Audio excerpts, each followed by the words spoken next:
Let us start discussing the doubts first.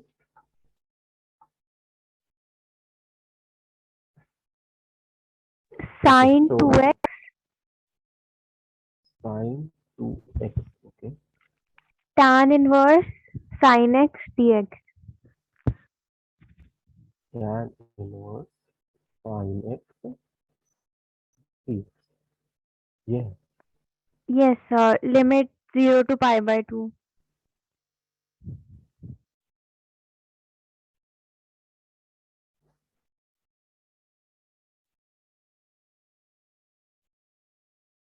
ठीक है। इसको हम कैसे करेंगे? Let us consider this uh, value is I. So we have to find the value of I. अब हमारे पास एक प्रॉपर्टी है, 0 से a fx dx can be written as 0 to a f of a minus x dx. तुमने पढ़ी थी property? तो अगर हम वो प्रॉपर्टी यहाँ पे लगा रहे हैं तो साइन 2x की जगह हम क्या लेंगे? पाई बाई 2 माइनस एक्स, और tan inverse sine of pi by 2 minus x there also dx. So this would be equal to 0 to pi by 2. इसको जब हम सिंप्लीफाई करेंगे तो 2 कैंसिल होने के बाद पाई रह जाएगा, तो साइन ये चीज क्या हो जाएगी? देखो, sign of pi minus 2x हो जाएगी, और sine of pi minus 2x is sine 2x. ठीक है, अलाइड एंगल फॉर्मूले से हमें पता है कि साइन 180 डिग्री माइनस थीटा जो होता है साइन थीटा होता है, तो हम ऐसा लिख सकते हैं यहाँ पे। और जो दूसरा वाला है tan inverse sine of pi by 2 minus, ये क्या बन जाएगा? tan inverse of sine pi by 2 minus x can B cos x, again from allied angle dx. तो यहाँ तक क्लियर है आसिया? Yes, sir. तो जो हमने स्टार्ट किया था वो भी आई था, और ये जो हमें मिला वो भी आई है। अब हम क्या करेंगे कि इस आई को, which is the first one, and इस आई को which is the second one, दोनों को कर देंगे ऐड। तो जब हम दोनों को करेंगे ऐड तो i plus i will be 2i, और राइट हैंड साइड में लिमिट जो हमारी है 0 से पाई बाई 2, साइन 2x तो दोनों में है तो वो कॉमन हो जाएगा। वहां पर है tan inverse of sine x, और जो दूसरा वाला है उसमें हमने निकाला था tan inverse of cos x. तो हम इस तरीके से दोनों को ऐड कर सकते हैं dx। तो ये हमारे पास आ रहा है। अब ऐसा करने से क्या बेनिफिट होगा?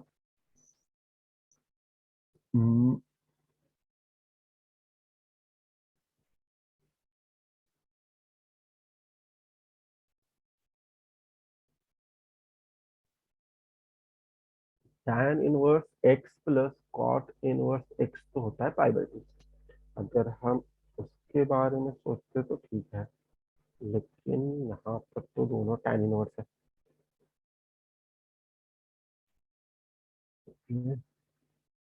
हम्म,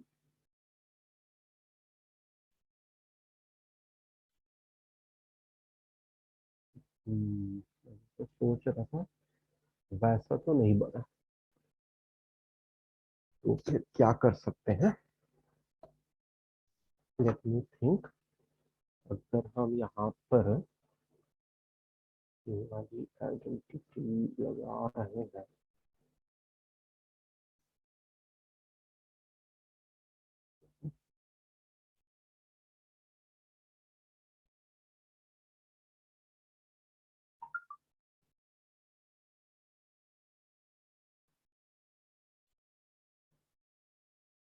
चलो दूसरा अप्रोच करके देखते हैं। ये वाले अप्रोच से तो जो मैंने सोचा था वैसा हुआ नहीं। मुझे लगा था कि दूसरा वाला कॉट इनवर्स हो जाएगा, तो tan इनवर्स और कॉट इनवर्स का सम पाई बाई 2 हो जाएगा, लेकिन ऐसा कुछ हो नहीं रहा है। चलो कोई बात नहीं, जरूरी नहीं है कि फर्स्ट अटेम्प्ट में ही सही हो। 0 to pi by 2 sine 2x into tan inverse of sine x, यही था हमारे पास। ठीक है, तो अब एक जो दूसरा तरीका लग रहा है वो ये लग रहा है हम क्या कर सकते हैं कि let us suppose tan inverse of sin x as theta, ऐसा कर लेते हैं। इससे क्या होगा कि sin x जो होगा वो tan थीटा हो जाएगा, और जो हम ये सब्स्टिट्यूशन करेंगे तो लिमिट्स भी साथ साथ में चेंज होंगी। तो x जब 0 है तो थीटा क्या होगा, sine 0 will be 0 and tan inverse 0 is 0, ये तो 0 होगा। और π/2 अगर हम x की जगह रखते हैं तो sine π/2 is 1 and tan inverse of 1 is π/4। तो हमारी लिमिट बन जाएगी ये, ठीक है। और हमने इसको तो ले लिया theta, tan inverse sign x को। अब बात बची साइन 2x की। तो साइन 2x को हम क्या लिख सकते हैं, 2 sin x into cos x लिख सकते हैं। तो 2 sin x can be written as tan theta into cos x. तो कॉस एक्स को क्या लिखेंगे, root over 1 minus sine square x का मतलब हो गया tan स्क्वायर थीटा। और अच्छा, एक कहानी और थी, अगर हम डिफरेंशिएट करते हैं तो cos x dx will be sec square theta D theta. तो इनफैक्ट हम क्या कर सकते हैं यहाँ पर कि इस cos x की वैल्यू हम यहाँ पर ना पुट करें, इंस्टेड ऑफ दैट जो cos x dx है उसको हम लिख सकते हैं sec square theta D theta. ठीक है, ऐसा हम कर सकते हैं ना, एक बार देख लो अच्छे से, समझ में आ गया ना सारा स्टेप। और नोट भी कर लो यहाँ तक का, उसके बाद फिर आगे करेंगे।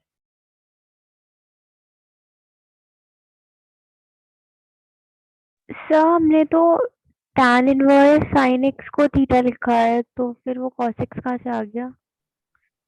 ये जो हमारे पास है ना साइन 2x, इस साइन 2x को हमने क्या कर लिया, लिख सकते हैं ना 2 sine x into cos x.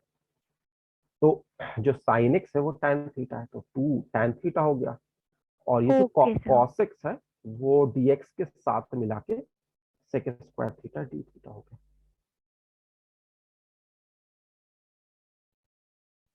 ठीक है,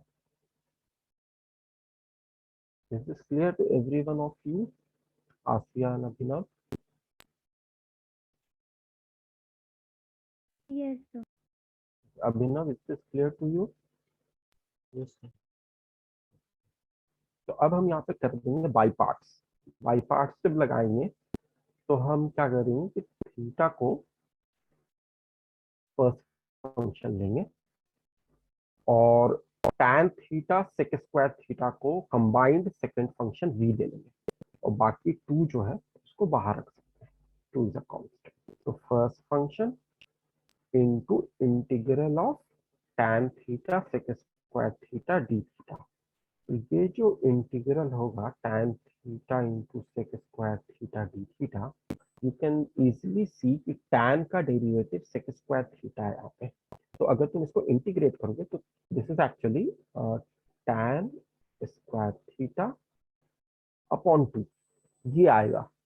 क्योंकि जो tan थीटा को अगर मान लो v लेते हो तो sec square theta D theta will become dv।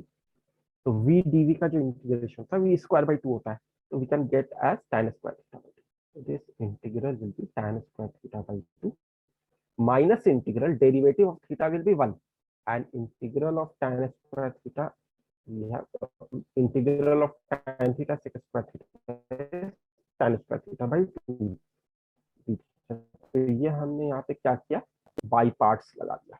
अब यहाँ पे जब हमने बाई पार्ट्स लगाया तो ये हो गया 2 theta into tan square theta by 2 minus ये दूसरा वाला जो है इसका हाफ अगर तुम बाहर निकाल लेते हो तो tan स्क्वायर थीटा बचेगा। और जो tan स्क्वायर थीटा है उसको हम लिख सकते हैं सेक स्क्वायर थीटा माइनस 1। और जब इंटीग्रेट करेंगे तो सेक स्क्वायर थीटा का इंटीग्रेशन थे tan थीटा, ये सीधा सीधी tan थीटा हो जाएगा। और 1 का इंटीग्रेशन होगा थीटा। तो ये हम लिख सकते हैं यहाँ पर। Is this okay? Yes sir. और अब हम कर देंगे लिमिट पुट। तो 0 से π/4 हमारी जो लिमिट है वो अगर हम पुट करते हैं तो हमें फाइनली क्या मिल रहा होगा, 2 पाई बाई 4, और ये हो जाएगा tan स्क्वायर पाई बाई 8। ठीक है, और यहाँ पे हमारे पास आ जाएगा हाफ। जीरो पुट करने पे तो सब जीरो हो जाएंगे, तो इसलिए लोअर लिमिट पुट मत करो, वो जीरो होने वाला है। तो tan पाई बाई 4 1 हो जाएगा और theta will be pi by 4। तो ये हमारे पास आ गया। अब इसको हम सिंप्लीफाई कर लेते हैं, तो ये हो जाएगा पाई by 2 tan square pi by 8, और यहाँ पर हो जाएगा प्लस पाई बाई 8, तो ये हो जाएगा माइनस हाफ। तो ये हमारा आंसर हो गया। फर्दर अगर इसमें ये पूछ रहा है कि tan पाई बाई 8 की भी वैल्यू पुट करो, तो इसकी वैल्यू हमें याद रहनी चाहिए। This is actually tan of 22.5 degree, तो इसकी वैल्यू होती है √2 - 1। ठीक है, ये चाहो तो याद कर लो, डिराइव भी आसानी से हो जाएगा। तो अगर तुम्हारा आंसर किस फॉर्म में दिया हुआ है पता नहीं, इसी फॉर्म में आंसर लिखा हुआ है या इसको tan पाई बाई 8 की वैल्यू पुट किया है?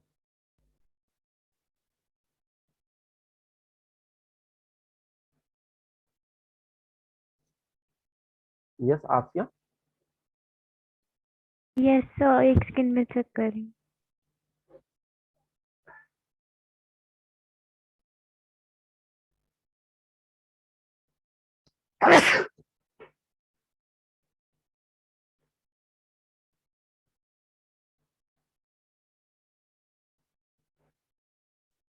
सर आंसर पाई/2 - 1 है। अच्छा, पुट करके देख लेते हैं। तो tan स्क्वायर पाई बाई 8 जो होगा वो एक्चुअली √2 - 1 का स्क्वायर होगा, विच विल बी 2 + 1 3 -2। तो ये हमारे पास tan स्क्वायर पाई बाई 8 की वैल्यू हमने पुट कर दी। अब मतलब उसको सिंप्लीफाई किया है उसने, तो ये हो जाएगा 3 पाई by 2 minus √2 pi plus pi by 8 minus half. लेकिन वो तुम्हारे आंसर से तो मैच नहीं करेगा,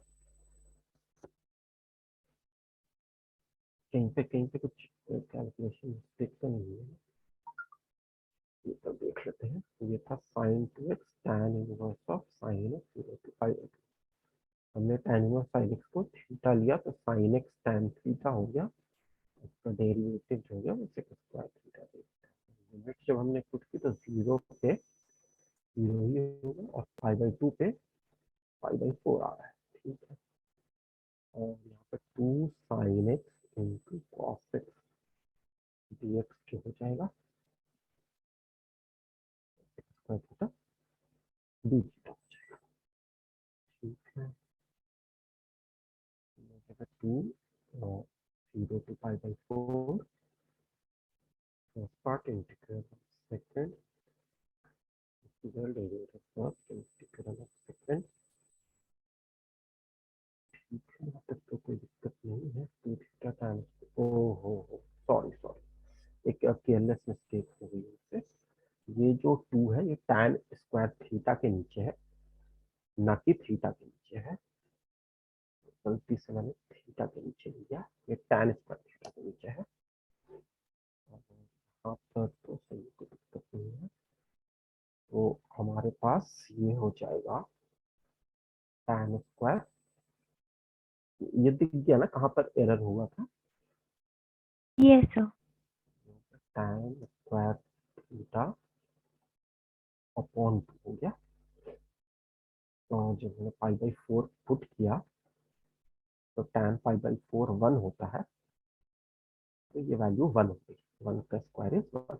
ठीक है, तो ये 1 हो गई। तो इनफैक्ट हमें tan पाई बाई 8 की वैल्यू कैलकुलेट भी नहीं करनी है, उसकी रिक्वायरमेंट नहीं है यहाँ पे। तो हम इसको कह सकते हैं कि this is now pi by, अब ब्रैकेट अगर हम ओपन करेंगे तो ये हो जाएगा, 2 तो हमारा बाहर में है ही, ये हो जाएगा पाई बाई 8 कम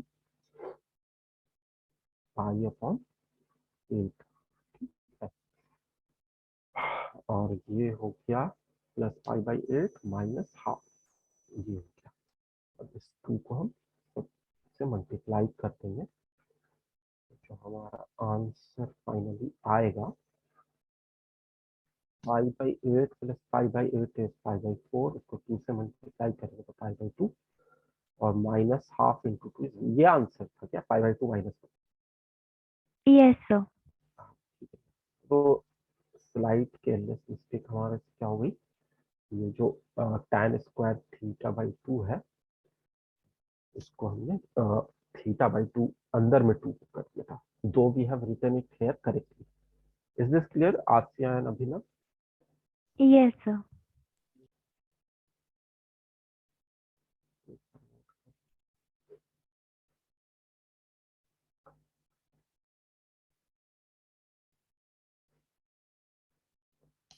तो इसमें ऐसा लग रहा था कि लिमिट्स दी हुई है, तो लिमिट्स दी हुई है तो हो सकता है कि प्रॉपर्टी लगे, लेकिन प्रॉपर्टी नहीं लगी इस क्वेश्चन में, और इनडेफिनिट इंटीग्रेशन के क्वेश्चन में कोई खास फर्क नहीं है। बस ये है कि यहाँ पर भी तुम्हें इनडेफिनिट इंटीग्रेशन की तरह ही बाई पार्ट्स वगैरह लगाना पड़ा, और फिर उसके बाद फाइनली लिमिट पुट करनी पड़ी। मैंने शुरू में सोचा था कि कुछ प्रॉपर्टी लगा के कर सके, लेकिन ये जो हमने प्रॉपर्टी लगाई इससे कुछ नहीं हुआ। तो ये क्वेश्चन जो है मेनली इनडेफिनिट इंटीग्रेशन का ही है, बस ये है कि लास्ट में तुम्हें वैल्यू पुट कर देनी है।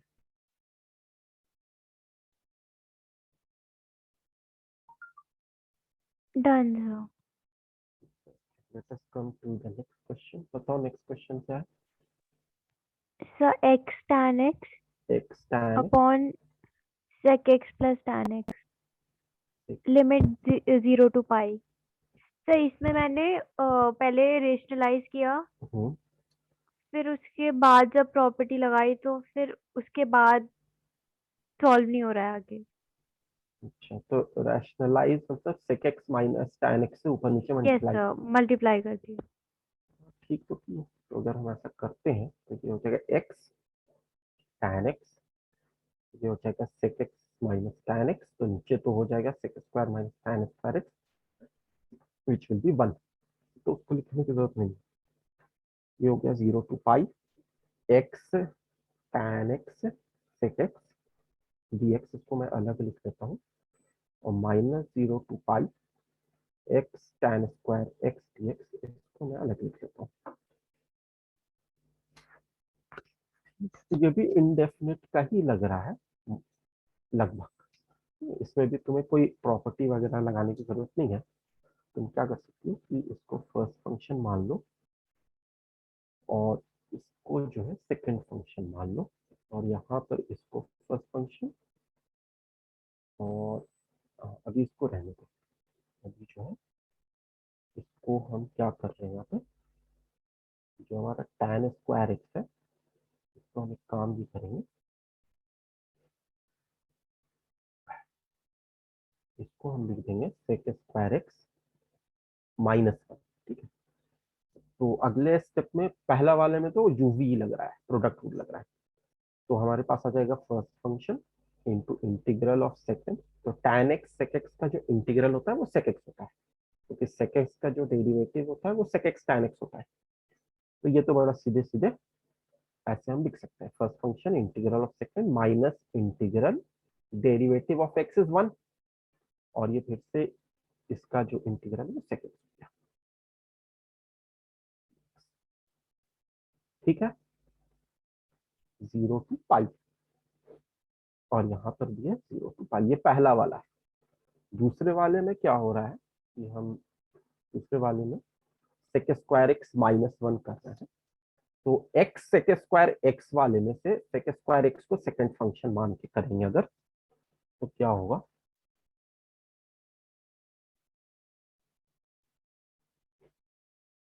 यू वी फिर से लगा देते हैं, ये हमारा यू है और ये हमारा वी है।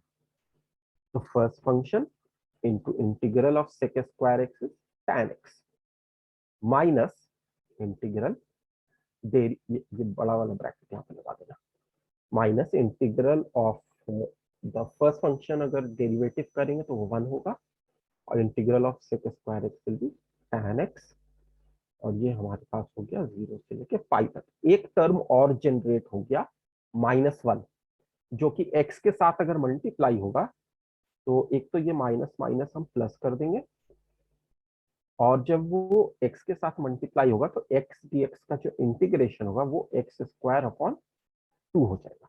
ये भी है from 0 to pi. Is this clear? Yes sir. यहाँ तक पहले नोट कर लो, फिर मैं अब ज्यादा कुछ रह नहीं गया है, थोड़ा सा है, पहले यहाँ तक नोट कर लो।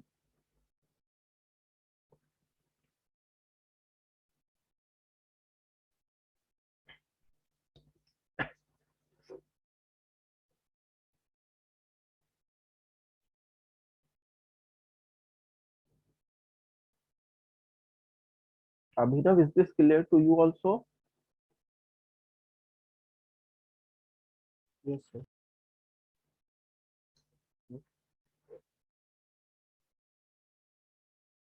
तो अब हम नेक्स्ट स्टेप करते हैं और उसके बाद वैल्यूज पुट कर देते हैं, और जिसकी अभी पुट करनी है उसकी अभी कर देते हैं। जैसे इस वाले में अगर हम 0 पाई डाल रहे होंगे तो सेक ऑफ पाई होता है हमारे पास -1 होता है, ठीक है ना, तो ये हो जाएगा -पाई। और सेक ऑफ 0 1 होता है, और 0 पुट करेंगे तो 0 हो जाएगा। नेक्स्ट वाले में सेक एक्स का जो इंटीग्रल होता है, इफ यू रिमेंबर, वो होता है लॉग ऑफ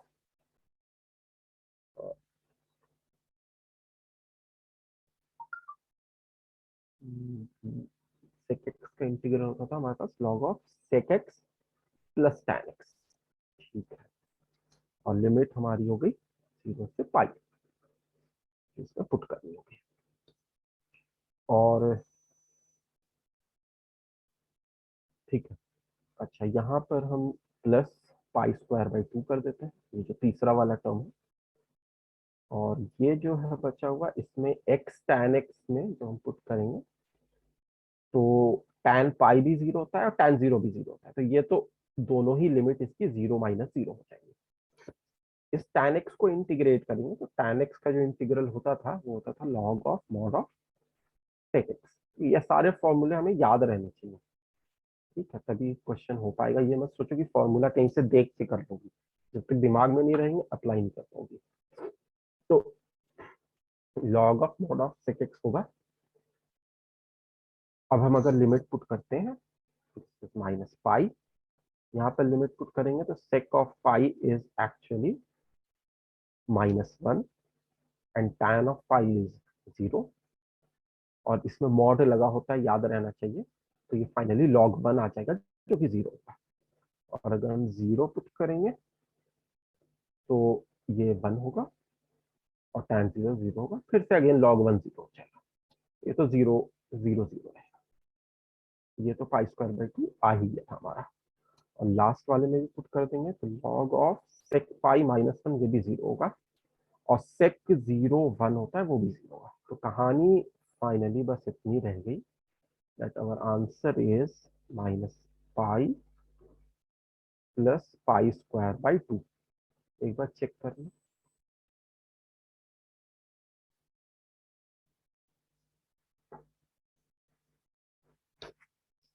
यस यही है। नोट कर लो।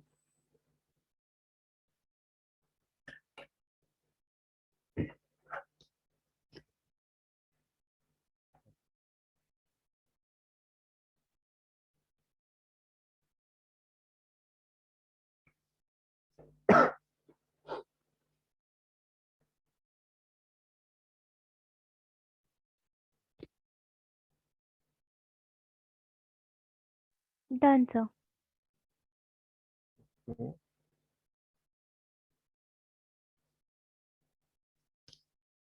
एक क्वेश्चन था, एरिया बिटवीन टू कर्व्स, उसमें जब हम एरिया निकालेंगे तो जरूरी है कि हमेशा जो दो लाइंस की इक्वेशन हो उन्हें सबट्रैक्ट करें? डिपेंड करता है कि ग्राफ उसका कैसा बन रहा है, मतलब सब्ट्रैक्ट तो करेंगे, लेकिन बात मान लो बीच में इंटरसेक्ट हो रहा है, ठीक है, एक ऐसा चला गया और एक ऐसा चला गया, ठीक है। तो अगर तुम यहाँ पे देखो तो जब सब्ट्रैक्ट करोगी तो अपर माइनस लोअर यहाँ पर अलग होगा, और यहाँ पर अपर माइनस लोअर अलग होगा। यहाँ पर अगर एफ एक्स अपर है तो यहाँ पे एफ एक्स बिलो है, और यहाँ पर जी एक्स बिलो है तो यहाँ पे जी एक्स अबव है। तो अगर हम एरिया निकालते हैं इस बीच में, तो यहाँ पर जो एरिया होगा वो होगा एफ एक्स माइनस जी एक्स डी एक्स का इंटीग्रल। और जो दूसरे वाले में ये काम नहीं करना है, दूसरे वाले में हम क्या करेंगे, जी एक्स माइनस एफ एक्स करेंगे, क्योंकि जी एक्स ऊपर है, और इसको इंटीग्रेट करेंगे। तो यहाँ पर जो लिमिट होगी हमारी, मान लो ए से लेके सी और फर्दर सी से लेके डी तक ये होगी, फिर इसको ऐड करेंगे। Is it okay? Okay sir. Probability of action.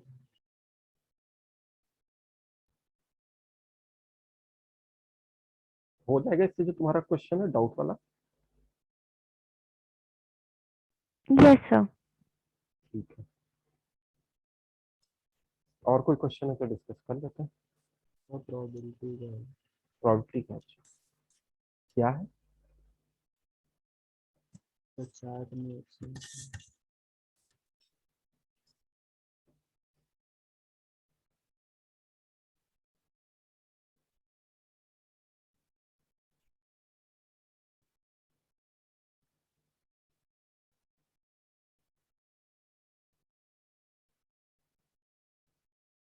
कि तुमने क्वेश्चन भेजा है, there are 3 coins. Okay,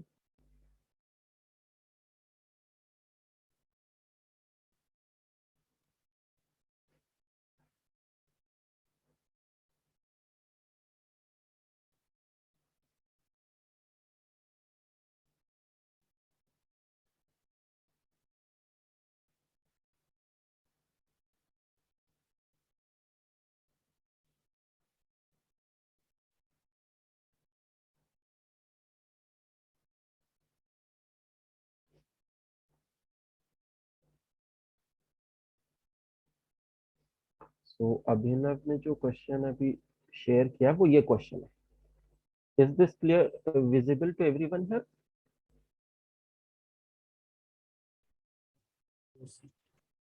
So there are 3 coins. One is a two-tailed coin. तो इसके आगे भी टेल है, इसके पीछे भी टेल है. Another is a biased coin that comes up head 60% and obviously tail 40%. तो हेड जो है वो 60% चांस है आने का, और टेल क्या आने का, ऑब्वियसली 40% है. और जो तीसरा वाला कॉइन है वो अनबायस्ड है. तो अनबायस्ड का मतलब क्या हो गया कि जितना टेल है उतना ही हेड के भी आने की पॉसिबिलिटी है. 50% टेल आ सकता है, 50% हेड आ सकता है. तो ये सिचुएशन है. One of three is chosen at random and tossed it shows tales.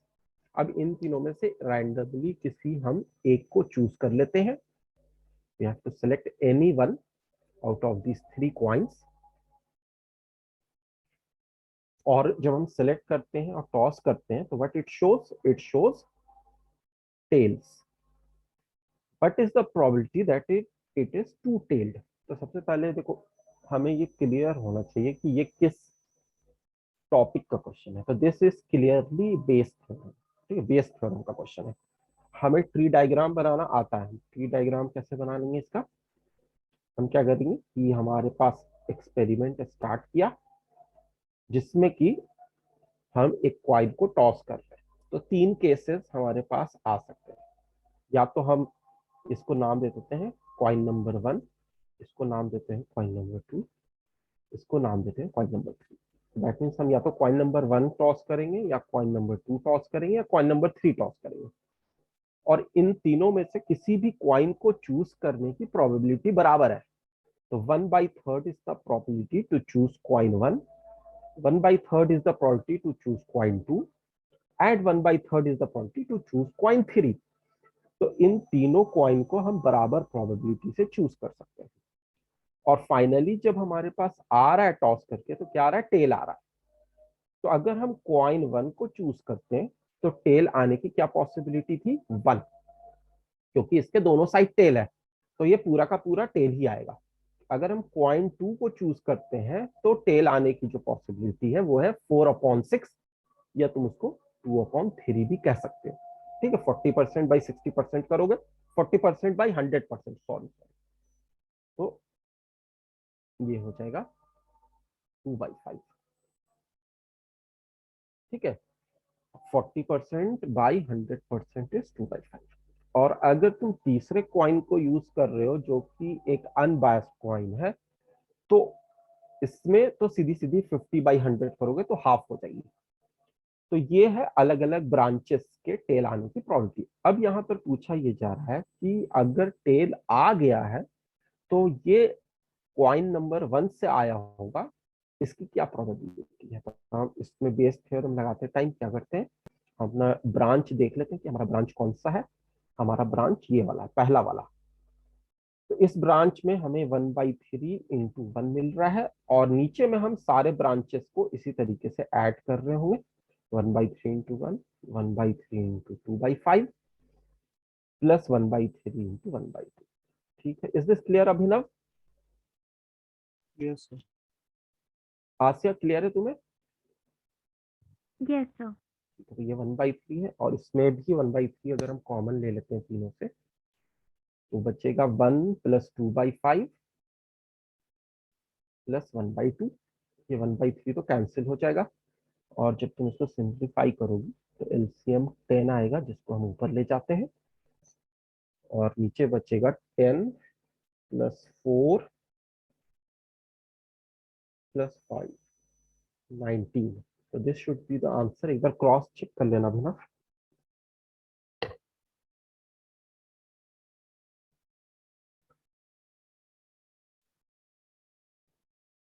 Is this the answer?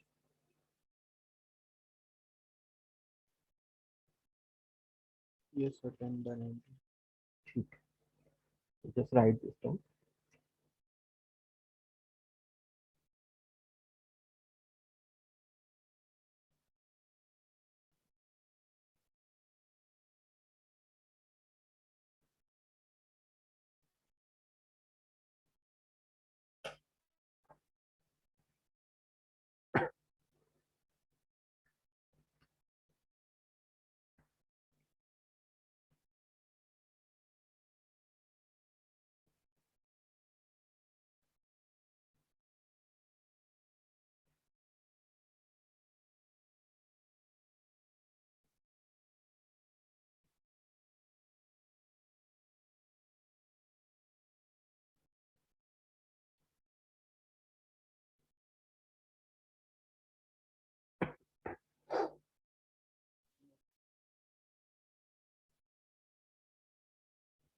Okay, any more doubts?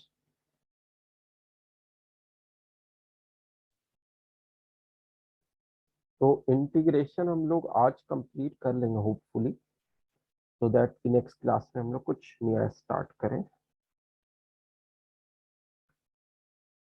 अगर डाउट नहीं अब है तुम लोगों का तो हम लोग कंटिन्यू करते हैं।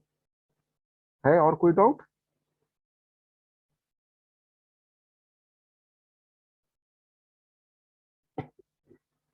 No sir.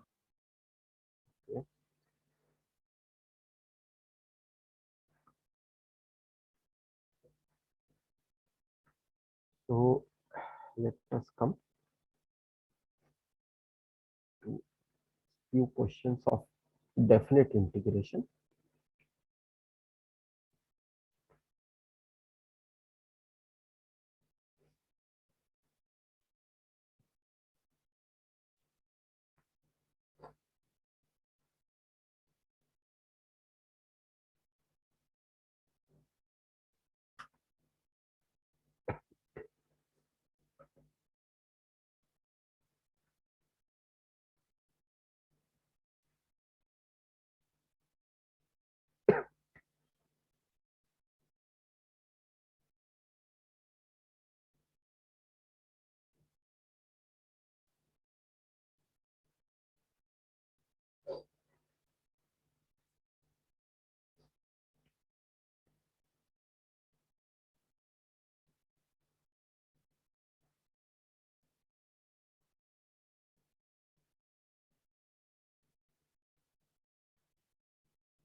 So I'm giving you a question.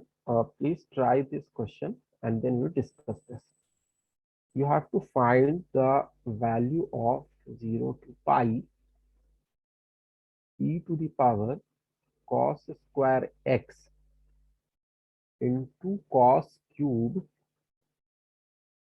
2n plus 1 x dx, right.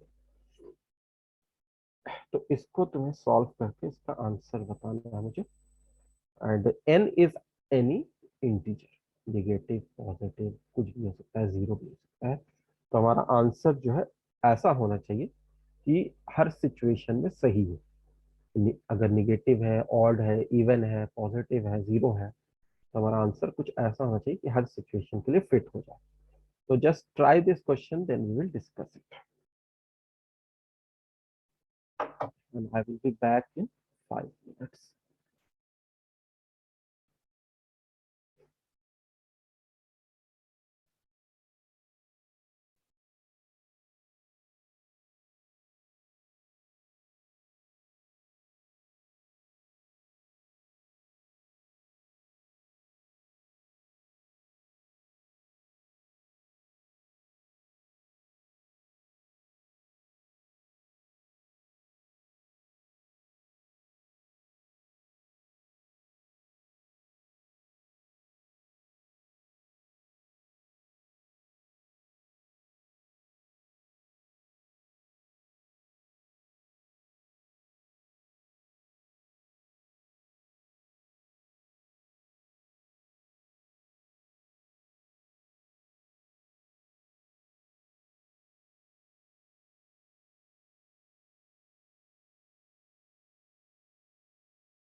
Okay, Abhinav is saying that the answer is 0 और आसिया तो अपना डाउट पूछने के बाद चली गई।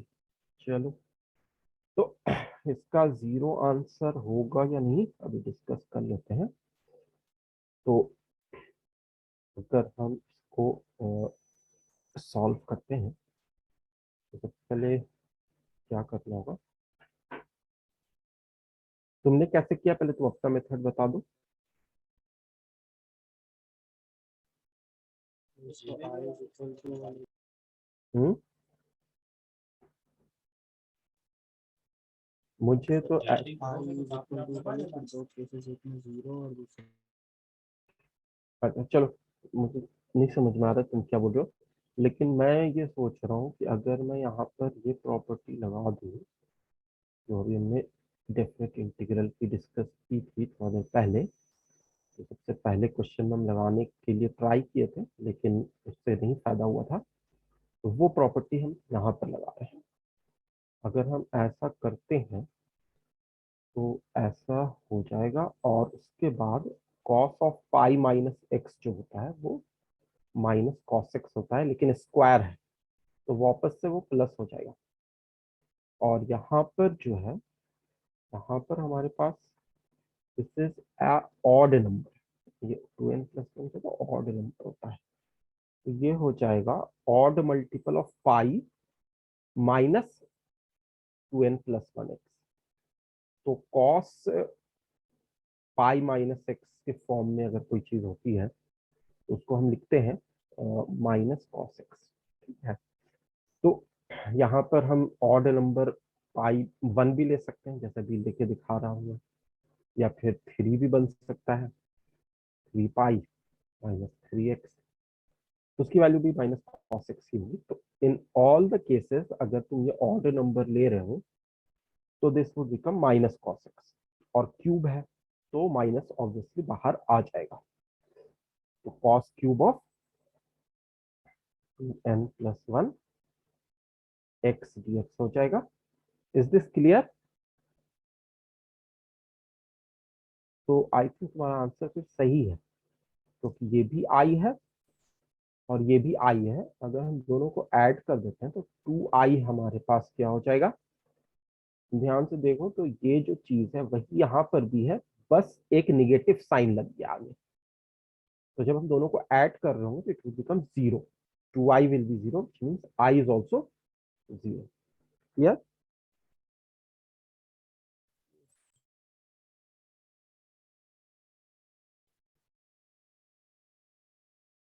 अभिनव क्लियर है?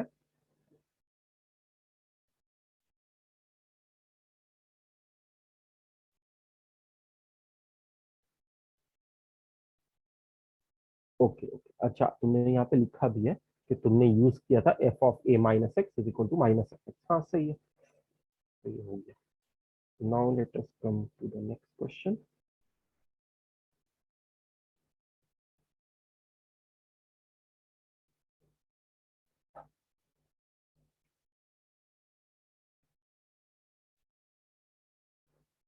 बाकी बच्चे पता नहीं कहाँ चले गए, आज ज्वाइन नहीं किए।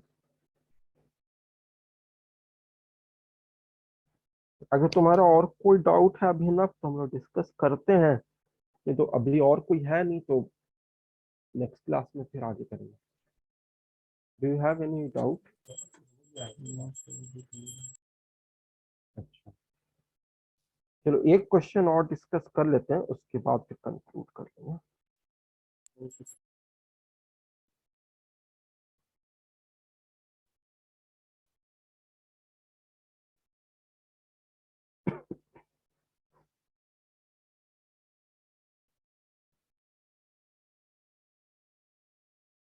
ये एक क्वेश्चन है डेफिनेट इंटीग्रेशन का, integral from π/2 to 3π/2 greatest integer of 2 sin x क्या होगा।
देखो इसमें अप्रोच कैसा करोगे, मतलब आई थिंक तुमको भी पता चल ही गया होगा इससे कि यहाँ पर जो है हमारे पास π/2 से लेके 3π/2 में जो ग्राफ बनेगा वो ग्राफ इस तरह का होगा साइन एक्स का। ठीक है, ये 90 डिग्री पे 1 होता है और फाइनली जो 270 डिग्री मतलब 3π/2 है उस पे -1 होता है।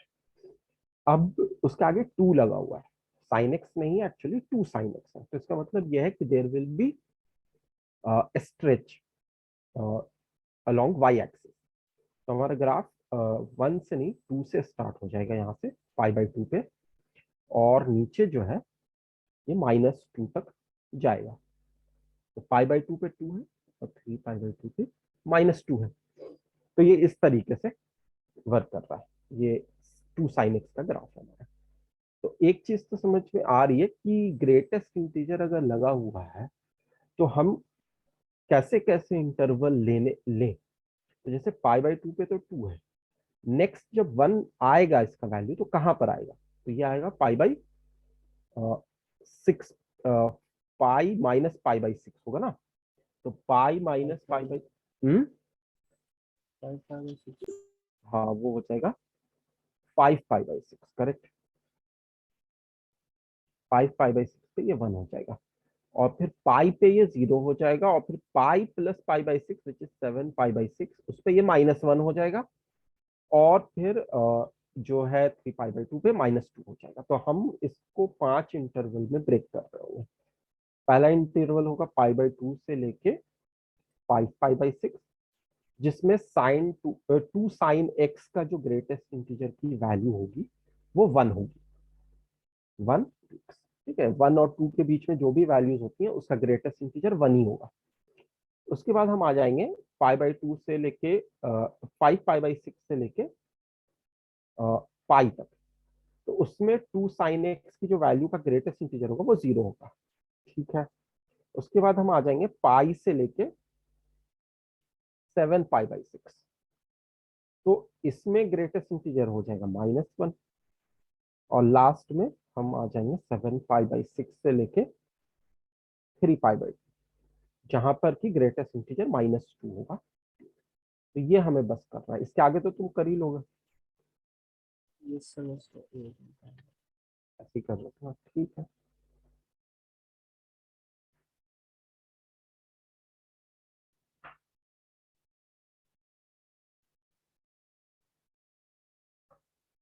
तो आप आज का 7π/6 है।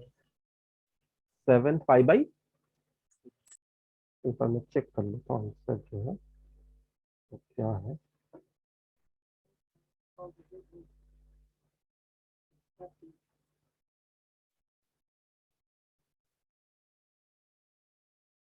7π/6 आंसर नहीं है, -π/2 है आंसर।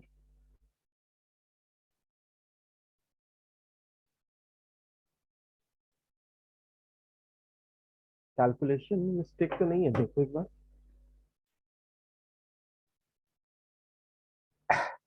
ये तो 1 dx का इंटीग्रेशन x हो जाएगा और जब लिमिट पुट करेंगे तो 5π/6 -π/2 हो जाएगा, 0 का तो 0 ही आएगा और माइनस dx का -x होगा और जब इसमें लिमिट पुट करेंगे तो 7π/6 माइनस, क्या हुआ, इससे यहाँ तक तो सेम नहीं है। 3π/2 -7π/6, ये हो गया।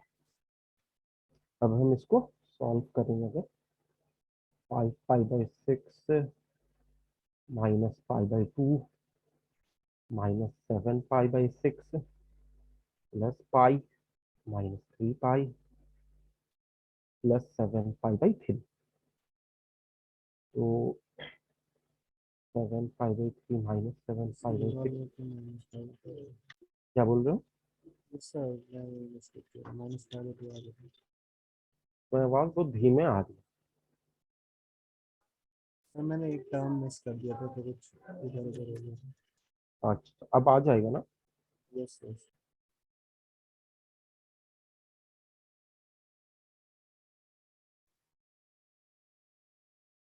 इसका देख लेना आंसर मेरे ख्याल से -5/2 आना चाहिए। Yes, sir.